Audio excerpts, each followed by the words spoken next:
Sejam bem-vindos! Estamos de volta para mais uma edição do Votuila, o programa que leva até si as atividades do Tribunal de Contas. O impacto da fiscalização sucessiva do Tribunal de Contas é o tema para esta edição. Tukwenu chako kuhilu kila kundako ya kukiri kitaka nawa nyimbongo jangu vulu kuhilu kila kundako ya kuendesaka nawa ikumba yangu vulu kupwanyi uhashi wa kusolo la chize yeno na kiri kita nyimbongo jangu vulu zuri atala chikasa cha mbongo jangu vulu chifuchi cha Angola. Apostemos na reposição da legalidade no uso dos dinheiros públicos, na reposição dos valores e princípios na gestão do erário público, na reposição da regularidade na prestação de contas. Tribunal de Contas, República de Angola. As entidades fiscalizadas pelo Tribunal de Contas devem apresentar o relatório financeiro no fim da execução do Orçamento Geral do Estado de um determinado ano. Votuila.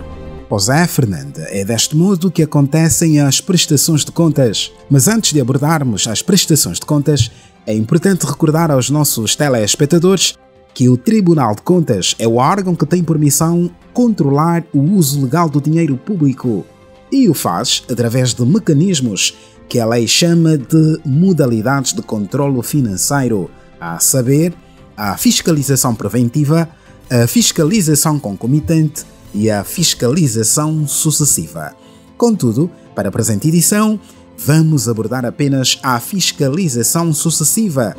É por meio deste mecanismo, ou melhor, para sermos mais rigorosos, desta modalidade de fiscalização, que este Tribunal Superior julga as contas das entidades ou dos órgãos sob a sua jurisdição. É fundamental que o caro telespectador retenha este conceito, julgamento das contas, pois é isso mesmo que o Tribunal de Contas faz, julga as contas do Estado. E para julgar as contas, a lei obriga que todos os órgãos da administração do Estado, sujeitos à jurisdição do Tribunal de Contas, submetam a este órgão soberano periodicamente um conjunto de documentos que devem atestar de que forma aplicaram os montantes obtidos através do Orçamento Geral do Estado ou com a intervenção do setor público. Assim acontece a prestação de contas. E é da prestação de contas que decorre o processo de verificação interna das contas. Mas afinal, em que consiste a verificação interna das contas? Consistem na análise ou no exame da documentação submetidas pelas entidades, ou melhor, dos documentos de prestação de contas submetidos pelas entidades sujeitas à fiscalização do Tribunal, que são feitas em períodos anuais. Ou seja, até dia 30 de junho, as entidades sujeitas devem apresentar um conjunto de documentos nos termos das várias resoluções que o Tribunal de Contas publicou para efeitos de análise, avaliando melhor o débito e o crédito da conta para evidenciar o saldo. E falando em saldo, em 2021, relativamente à prestação de contas, o Tribunal de Contas registrou a entrada de 1.846 processos de prestações de contas. Um dado expressivo, visto que houve um aumento de 57% face ao ano anterior, 2020, muito afetado pela pandemia da Covid-19. Os milhares de processos de prestação de contas das entidades são analisados por via da distribuição pelas divisões técnicas da Direção dos Serviços Técnicos especializadas em matérias de fiscalização sucessiva. Estão afetas a segunda Câmara do Tribunal de Contas.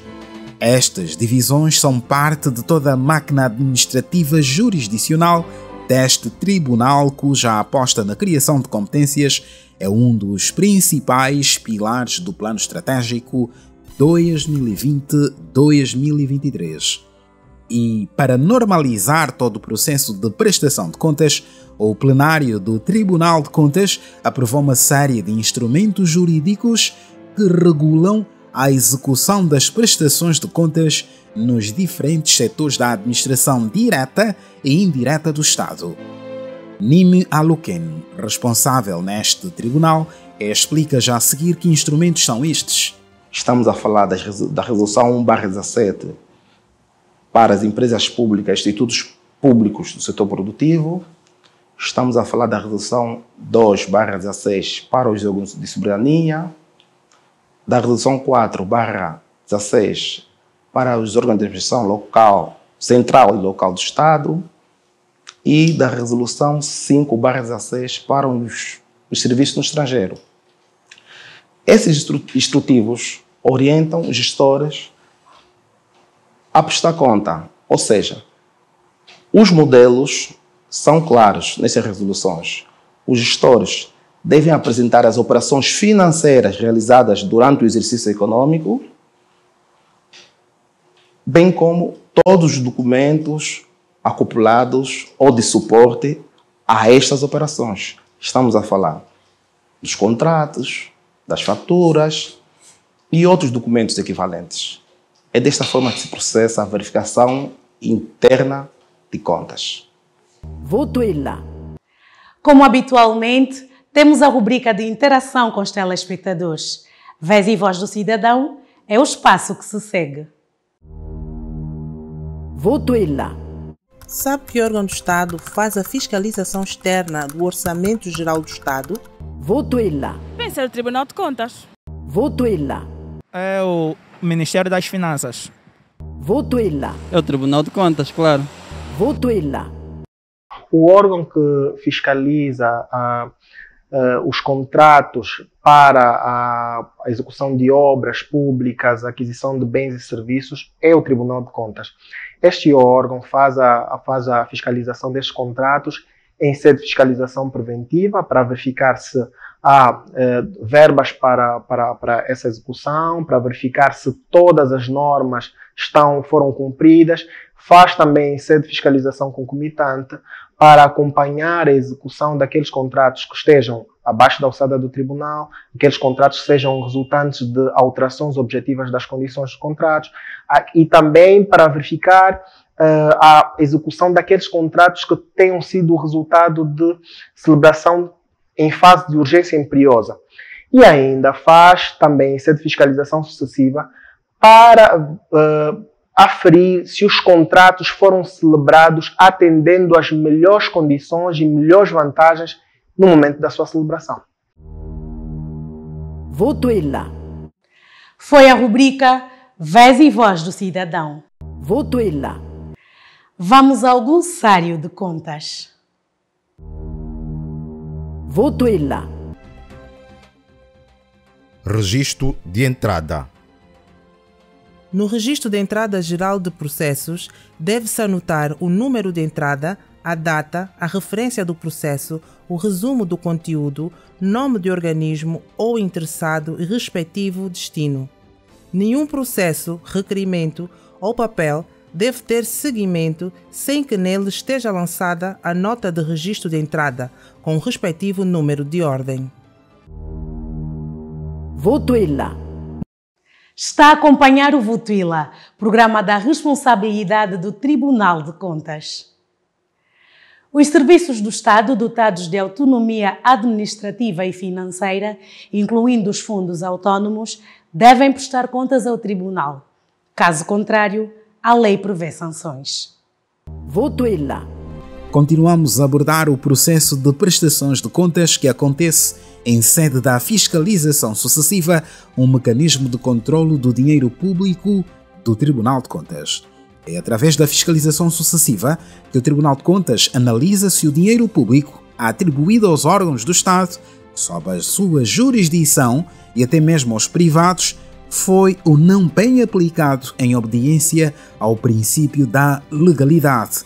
Assim sendo, no âmbito da fiscalização sucessiva, o Tribunal de Contas faz o julgamento das contas e dos responsáveis pela prática dos atos de gestão financeira, dos quais podem emergir processos de responsabilidade financeira. Por isso, os gestores públicos não podem, por exemplo, manipular as informações a serem submetidas para a verificação interna das contas neste órgão de soberania. As entidades têm a obrigação de prestar informações verdadeiras ao Tribunal. podendo violar aqui o disposto legal passível de multa, porque as entidades não devem induzir o tribunal ao erro e nem devem inserir documentos em sede de prestação de contas ou em outra atividade diferente, documentos que possam induzir o tribunal a erro. Caso contrário, poderá ser aplicada uma multa. Só no ano passado, este tribunal condenou 27 processos à responsabilidade financeira reintegratória, ou seja, os gestores públicos das entidades envolvidas foram condenados a devolver o dinheiro público usado de forma ilícita. Apesar da ação pedagógica que tem sido promovida por este Tribunal Superior, no âmbito da verificação interna das contas, ainda têm sido registadas algumas irregularidades legais e de preenchimento dos modelos dos documentos, falta de competências delegadas para a realização de despesa, execução financeira de contratos sem o visto prévio do Tribunal de Contas, omissão de informação relativa aos bens de capital em determinados processos de prestação de contas. No entanto, para além destas irregularidades, alguns dados são animadores. Há uma tendência de aumentar o número de entidades que prestam contas ao Tribunal de Contas. Vale frisar que, em 2021, as atividades jurisdicionais do Tribunal de Contas registaram marcos importantes e dignos de registro para a história desta instituição superior de controlo. Nos últimos anos, a prestação de contas por parte dos gestores públicos tem melhorado. É visível. Mais gestores públicos têm conhecimento acerca das competências do Tribunal de Contas e que têm o dever de as prestar anualmente. Porém, ainda é importante fazer determinada sensibilização. Daí existir até o programa Votuila para isso, e agradecemos a oportunidade de apelar ou sensibilizar os gestores que devem efetivamente prestar contas. E o Tribunal, nos últimos anos, tem tentado estar mais próximo dos gestores públicos. Tivemos uma experiência de notificar determinadas sociedades de capitais maioritariamente públicos, realizamos vários seminários junto delas para que prestassem contas ou cumprissem com o dever de prestar contas ao Tribunal. Foi um passo que demos também nos últimos anos. Votuila. A fiscalização sucessiva é feita no fim do exercício econômico para verificar a legalidade e regularidade da arrecadação de receitas e da realização das despesas dos organismos sob jurisdição do Tribunal de Contas. Sabia que os responsáveis dos organismos obrigados à prestação de contas respondem pessoal e solidariamente pela reintegração de fundos desviados da sua afetação legal? Como? É o que vamos saber. Votuila. Nos termos do número 1 do artigo 30 da Lei 13/10 de 9 de julho, que é a Lei Orgânica e do Processo do Tribunal de Contas, os responsáveis pelos serviços e organismos sujeitos à prestação de contas respondem pessoal e solidariamente pela reintegração dos fundos desviados da sua afetação legal ou aqueles cuja utilização tenha se dado de forma irregular. Isto a ressaltar que essa responsabilidade pode ser civil, política, criminal ou financeira. Para cada gestor recai uma função, não é? Nós temos o gestor máximo, temos o diretor financeiro, nós temos o responsável pelos recursos humanos. Como são três pessoas ou 3 gestores para cada uma das áreas, então cada um vai responder dentro do exercício das suas funções. Aí recai o pessoal. O solidariamente significa dizer que são os 3 ao mesmo tempo. Votuila. O Votuila chegou ao fim. Voltamos daqui a 15 dias. Fiquem bem.